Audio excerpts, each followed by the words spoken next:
FNCS Grand Finals Day 1 is done and we have some big upsets. Peterbot and Veno both aren't in first place. Savage and Mongrel win a game and are absolutely popping off. We have major meta changes the day of Grands. Midway through Grand Finals, Khanada's team being absolutely griefed by Epic Games. I want to recap who's doing well and who I think is going to win it if my predictions have changed, because these leaderboards are very, very spicy. There's a lot to talk about. Let's jump into it. Just quickly, in case you guys missed it, I started a business with my brother selling premium quality mouse pads, and we're currently doing a discount. They are now 15% off if you use code FNCS at checkout, bringing them down to under $34 for a big, high quality mouse pad. Premium stitched edges, 4mm thick, very smooth finish. We have a whole bunch of pros like KBM Rapid currently using them. If you want to cop it, it's arcaloot.com. I'd really, really appreciate it. Before I even break down how Grands went, I have to talk about the update today and what it just did to Khanada. So we somehow had an update the day of Grand Finals. It wasn't supposed to change anything with the game. I wasn't really too worried until right before NA started, players started to realize that the Nightshade boss, the one at Demon Dojo, was no longer there. It was replaced by an NPC. Now, if you know anything about competitive, you know friendly NPCs aren't in competitive. So we found out the hard way that Khanada loaded into game 1 and there was no boss at Demon Dojo. That not only means no mythic mask and no mythic SMG, it also means there's no shades, which means you get no ammo and no minis. Demon Dojo's biggest strength was basically farming all the ammo and loot off these shades and getting the guaranteed mythic mask, and it was just removed. It was in the game for EU, and then the event happened midway through Brazil. It wasn't in for the rest of Brazil and all of NA Central, but to make things even worse for Khanada, it got added back into the game as soon as NA Central ended, and it was back in for NA West. So now, if you go to Demon Dojo in tournaments, the NPC is there. You can eliminate her and then still get all of the loot. It means there's no shades, so you don't get the assault rifle ammo and the minis, but it's better than nothing. But they decided to remove the mask basically only for Khanada. And if I have to remind you, Khanada's the player who also was going the yacht before it sailed off into the sunset. His POI just got removed mid-season, and before that he was going to the mythic crossbow, which also got removed from the game. So Khanada is just clearly hated by someone at Epic. Like, it genuinely feels targeted at this point.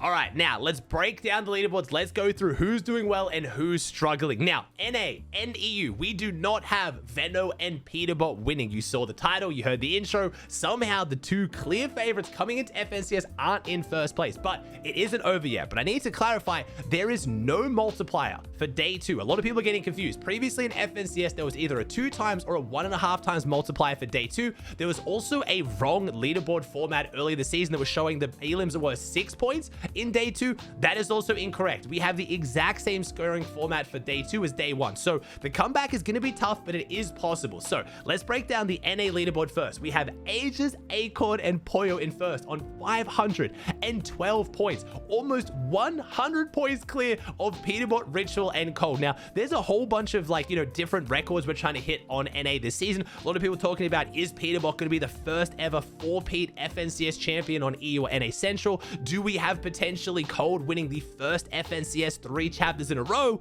Turns out maybe some of that focus should have gone to Acorn's team, because that would be the same story for them. Poyo stands to be the first ever player to win 4 back-to-back FNCS titles on EU or NA, and also Acorn could win the first FNCS of each chapter. Chapter 4, Chapter 5, and Chapter 6 Season 1. They are looking insane. Now, the first question is going to be, Aussie, what's Peterbot doing wrong? What's going wrong for Peterbot? So Ritual tweeted out that it's on him. Ritual's taking the blame for his team not doing as well, which is insane. They have 420 points, and we have people tweeting out how it's their fault, and I got everyone asking me, what's Peterbot doing wrong? What's going wrong with Peterbot? Like, it's 420 points, man. Peterbot's match history is a 7 elim 4th, a 9 elim 6th, a 5 elim 10th, a 12 elim 6th, 13 elim 4th, and a 7 elim 10th. Like, not bad placements by any means. Aegis, Acorn, and Poyo are just doing that much better. Acorn, Aegis, and Poyo have a 14 elim win, 13 elim 2nd, 1 elim 13th, that was their bad game, then a 10 elim 4th, 8 elim 3rd, and 12 elim 2nd. If you want to ask me what's Peterbot doing wrong, nothing. Acorn, Ages, and Poyo are just doing even better. They're just absolutely dominating, which means we could see something happen day 2. We could see Pete bring it back, but right now, Acorn is just looking insane. Acorn has always been a grand finals player. He's always leveled up in grands. I think a lot of people attributed his insane grand finals to Cold in a similar way that I think a lot of people attributed Poyo's success to Peterbot, and they're kind of rewriting the script here and making a very solid claim that maybe they should have been getting more of the spotlight, and they're doing very, very well. Again, we'll talk about EU fully in a second, but I want to compare EU's leaderboard just to kind of, make my point even more clear. EU's first place right now is on 376. So Peterbot's team still has like 50 points on top of first place on EU. They're not doing poorly by any means. They're just not doing as well as Acorn. Both teams are playing crazy, and it's mostly due to eliminations. You have 58 eliminations for Poyo's team and 53 for Peterbot. They're currently out-fragging Peterbot, which a lot of people, myself included, thought wasn't possible. Do I think Peterbot can still win it? Definitely. Pete has won every single divisional cup finals this season, so you really do have to say Peterbot could bring it back on day 2. I still do think they're the favorites, even though they're almost 100 points down, but I am going to be so unbelievably happy to be proven wrong about that. I would love to see Acorn's team win this. They are playing really, really well. We still have an extremely stacked leaderboard outside of this. We had Muzz, Yapcon, Rise in 3rd place, 391 points. They actually found themselves in 1st place before having a rough couple last games. When I say rough, they got a 9th and an 11th, but before that, they were a 3rd, 4th, 1st, and 2nd. Absolutely dominating. Still looking really, really good. Then we had Vidil's team in 4th, who was struggling a bit at the start of the day, but brought it back with 2 wins in a row in game 4-5, and then closed it out with a 2 Elam 7th in game 6. Then we had Aviv, Booga, and Threats in 5th place overall, who got a 14 Elam win in their last game to bring it back to have a really dominant performance, put themselves in the top 5. You'll notice big team missing. We have Clicks, Batman, Booga, and Iomzo just outside of the top 5 in 6th place overall. 345. Clicks had an absolutely ridiculous solo clutch with the Invis Medal. Couldn't pull off the win, got a 3rd place. They're still doing very, very well. Then we had Rapid, Khanada, and Bolts in 7th, who unfortunately I did just talk about. Their POI got pretty heavily nerfed. The Mythic mask is a really big deal. Guaranteeing at least double or triple mask at your POI is massive. Khanada was very upset to see that removed. At least now it's back for day 2 for a potential comeback, but I would be incredibly frustrated if I was that trio. Then we have Noxy, Virgo, and Curly, Visuals, Braids, and Aminish, who have I said it today on my stream, they are so consistently inconsistent. Their placements are a 2nd, 25th, 2nd, 24th, 31st, and 25th. So their 9th place is being held on very seriously by those 2 seconds. They just need to get away from their early game, and then they go on to absolutely dominate. And then we had Death, Sales, and Encrypted closing out the top 10. I want to give a little shout out or a little bit of piece of information to Death. Death tweeted out today he's been playing for the last few weeks on 60 Hz. He moved his setup and forgot to change it. He is now on 60 Hz. He realized today after day 1, so he's just played a day of grand finals top 10 on controller on 60 Hz. My man was doing it with all of the struggles. So I'm really hoping he pops off on day 2 on a proper monitor setup and hopefully can jump up even further into the leaderboard. Moving on over to EU, I kind of already touched on it a bit, but we have Vanya, Pixie, and Mares in 1st place on 376. Now, if you haven't followed EU too much this season, this is insane. Vanya's team went from potentially not making grand finals. They came 2nd place in the 2nd game of the last chance qualifier. They whiffed their shot to the very end. Everyone thought they sold their chance. They brought it back and won in game 3, securing their spot to grands, and now they're in 1st place. Not just that though, Vanya's team has been seriously struggling this season. When uncontested at Kappa, their surge looked terrible. I knew they were going to be uncontested. I was correct with the spawn fights and how they played out. I'll cover that in a second, but Queasy did decide to go Seaport. Even uncontested, I said I don't have them as a top 10, and I could not be more wrong. Vanya's team has absolutely dominated. I don't know what they've done with their VOD reviews or what they figured out, but their surge went from looking absolutely terrible to amazing. They are playing so consistent right now. They haven't got a win yet, but they have an 8 Elam 2nd, a 3 Elam 10th, a 3 Elam 12th, 2 Elam 2nd, 10 Elam 2nd, and a 5 Elam 3rd. So very, very consistent Fortnite from Vanya's trio. A lot of people are saying this could be due to a bit of zone bias though. This is KX XR's tweet breaking down where the different zones went, and as you can see, there is definitely a strong bias towards that like central south part of the map there. Also very good zones for Savage. I'll talk about that in a second, but if we start to get some more north zones, things could change a little bit. I don't want to say they're getting carried by zones. They're playing really, really solid, but they've gone from being a team that's struggling on Surge to really, really dominating. So I'm interested to see whether if we do start to get some north zones, whether that plays away from them and into more teams like Veno's hands. We'll see. I do want to talk about what's happened with the off spawns. I was correct on Queasy going Seaport. I was correct on Teeny not dropping on Veno, but I was not correct on where Teeny ended up going. Teeny did not drop on Pink. He did not drop on Malibuca. He ended up dropping at Shogun on UX team, a very underrated team, which I'm guessing they've recognized as a team who was a weak link. They dropped on them, beat them off spawn game 1, and then they ended up leaving Shogun. So we now have Teeny with uncontested Shogun, which going into day 2 has me a little bit worried for Savage. Savage's team is right next to them at the bird. If anyone's going to key them early game and try to take them down, if anyone's going to play weird and rat their way in and hide behind trees or hide on chests,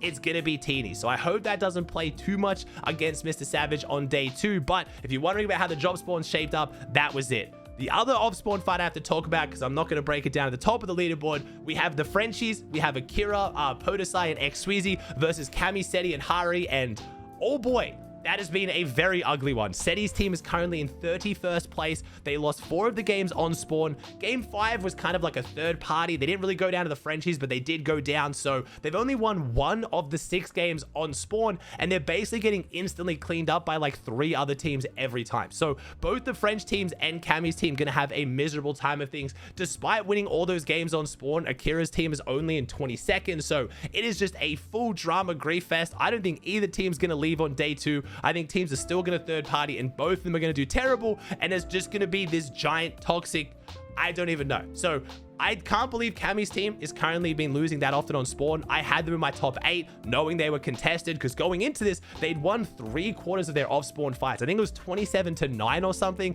absolutely dominating, and now they are struggling. I don't know what's going on there, but the Frenchies are doing something very, very good off spawn. Breaking down the rest of the leaderboard, we have Vico, Veno, Flixie in 2nd place. Similar to Peterbot, our 2 favors still up there. It's still very doable. I think Veno, again, like Peterbot, could definitely bring it back and win overall with a solid day 2. He's only, you know, like 30-ish points behind. Is very, very doable. They played phenomenally well. They have an 18th, a very rough start. Then they brought it back with a 12 elim win, a 15th, a 14 elim win, 7 elim 7th, and a 3 elim 17th. So they have those big games. They're just trying to find the consistency right now. Again, what's going on with Veno? I don't know. Again, they're still in 2nd. They're on 343 points. They're not playing terrible. I know a lot of people expect them to run away with it. I was one of those people who expected them to be in 1st after day 1. So I'm not really sure. A couple of the fights, all it takes is just one misposition, one big pump, a bit of a third party. I do think the south zones are affecting Veno's team a lot. I'm interested to see if we get some more north zones, whether we see more consistency out of this trio. Don't want to make excuses for them. I didn't really see anything to suggest why they weren't doing so well.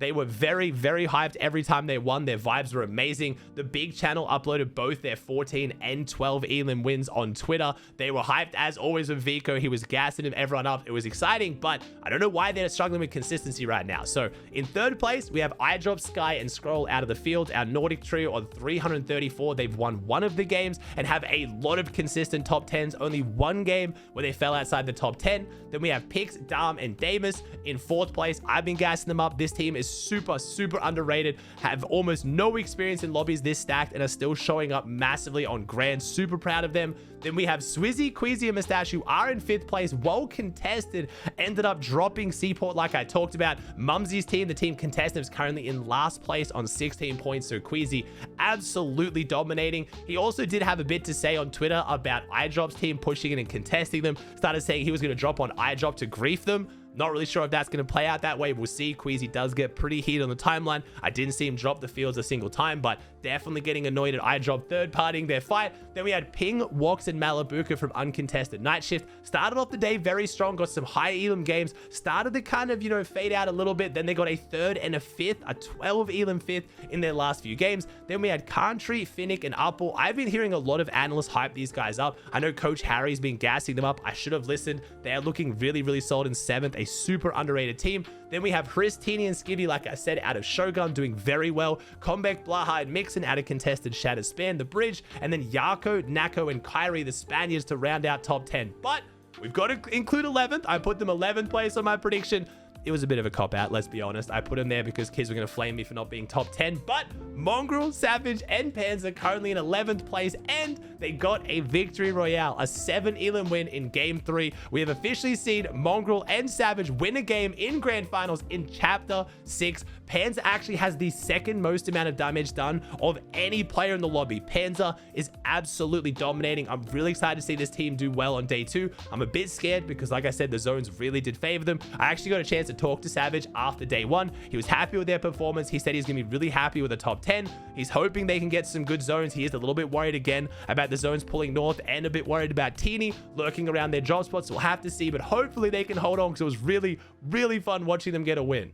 Just very quickly at the end, because I saw it and feel like not enough people are talking about it, Destiny Jesus tweeted out this clip of Zagu, which is just the most ridiculous surge strategy I've ever seen. Picking up a fire mask, TPing into the sky, going up off a kinetic blade, and then firebombing a team on high ground because the fire missile homes in, and no one's expecting a fire missile to randomly fly from the sky into their box. Just, if you told me someone did this, I would have put everything I have on the fact as Zagu. I don't know why this dude just comes up with the most ridiculous strategies, but if he's actually consistently doing this in Grands, you got to give it to him. Like, what a strategy. Who comes up with this stuff?